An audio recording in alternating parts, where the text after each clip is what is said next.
The upstairs at Graceland remains a mystery to fans because it is off limits to the public.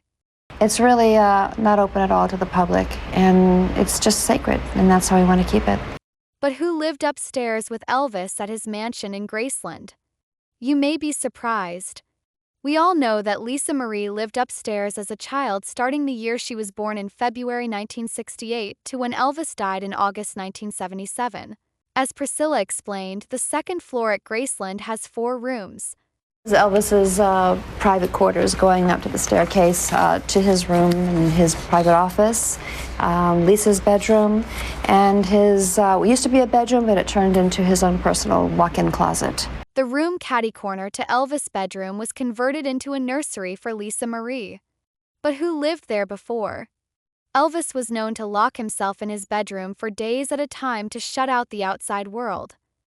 It will remain very private because that was his private sanctuary. This is where he wanted to go to be left alone. So you would think that Elvis wanted the whole second floor upstairs at Graceland to himself. But that wasn't the case. Not only did Elvis share his wealth with his family and friends, but he also literally shared Graceland with them. When Elvis purchased the mansion in 1957, Elvis gave his parents the first floor bedroom. And he gave his paternal grandmother, Vernon's mother, Minnie Mae Presley, the second upstairs bedroom. Her room was painted blue, similar to other rooms at Graceland. Minnie Mae married Jesse D. Presley in 1913. They had their first child, Vernon, in 1916 and would have 4 more children.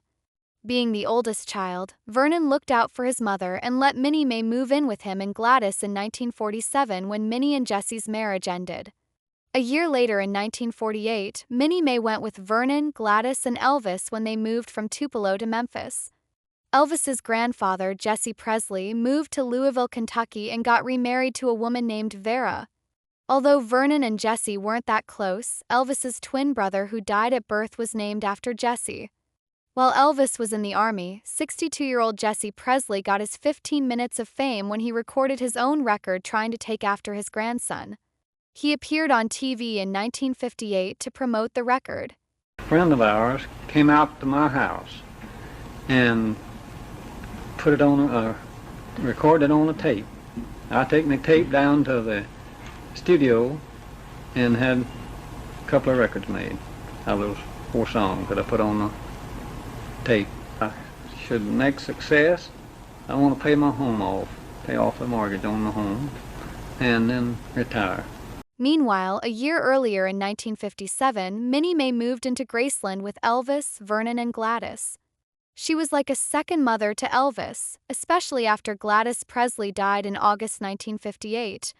Minnie Mae accompanied Elvis and Vernon to Germany during Elvis's Army service. She ran the household at Elvis's rented home by doing the cooking and supervising the cleaning. Elvis affectionately nicknamed his grandmother Dodger after a childhood temper tantrum when he threw a baseball at her, which she successfully dodged. Minnie Mae called Elvis son. In 1960, when they all returned from Germany, Vernon married Dee Stanley that summer. As a result, Elvis had the 4-car garage at Graceland converted into an apartment for Vernon, Dee, and her 3 sons. But that living arrangement didn't last long. It was hard for Elvis to accept his father had moved on so quickly. In fact, Elvis did not attend Vernon and Dee's wedding. About a year later, Elvis became furious with Dee for changing some drapes at Graceland that his mother had picked out. As a result, in December 1961, Vernon, Dee, and the kids moved to a house around the corner from Graceland on Hermitage Drive.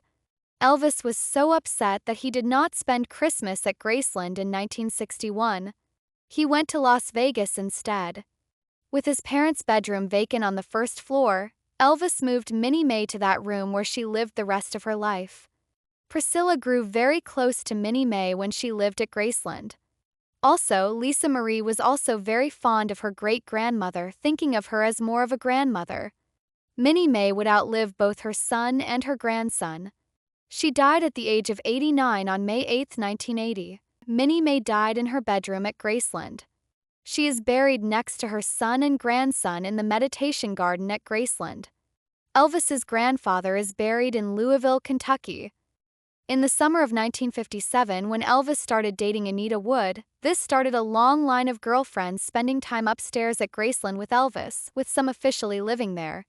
He designated the spare bathroom for his girlfriends. Just shy of her 18th birthday, Priscilla moved into Graceland in the spring of 1963 and lived there for the next 8 years. Little by little, Elvis renovated every room in Graceland to his liking. The second floor originally had 4 bedrooms and 3 baths. Elvis created his own office upstairs next to his bedroom. The centerpiece was a huge desk given to him by RCA to commemorate sales of his 1961 hit soundtrack album for Blue Hawaii.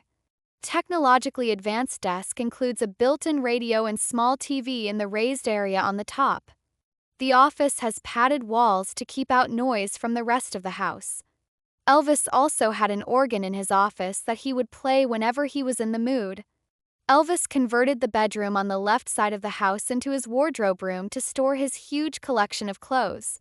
He had a fake fur bed in the room, which was a short-lived fad in the 1970s. Under the canopy are a stereo and a TV set for viewing while lying down.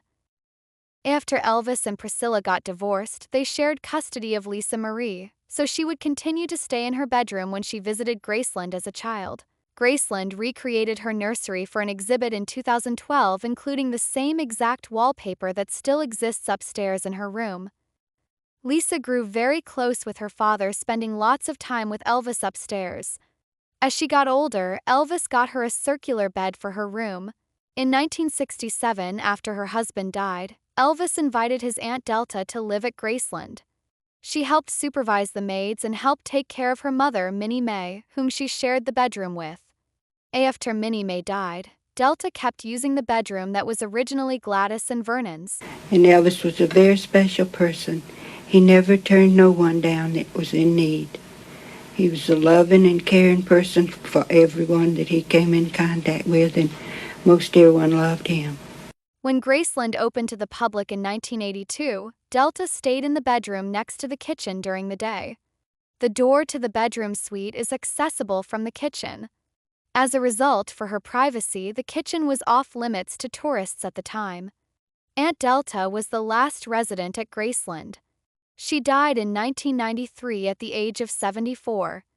As a result, the kitchen was added to the Graceland tour in 1995, and the bedroom was added in 1998. One of the restaurants at the guest house at Graceland Hotel next to the mansion, called Delta's Kitchen, was named after her. Stay tuned to this channel for more videos about Graceland.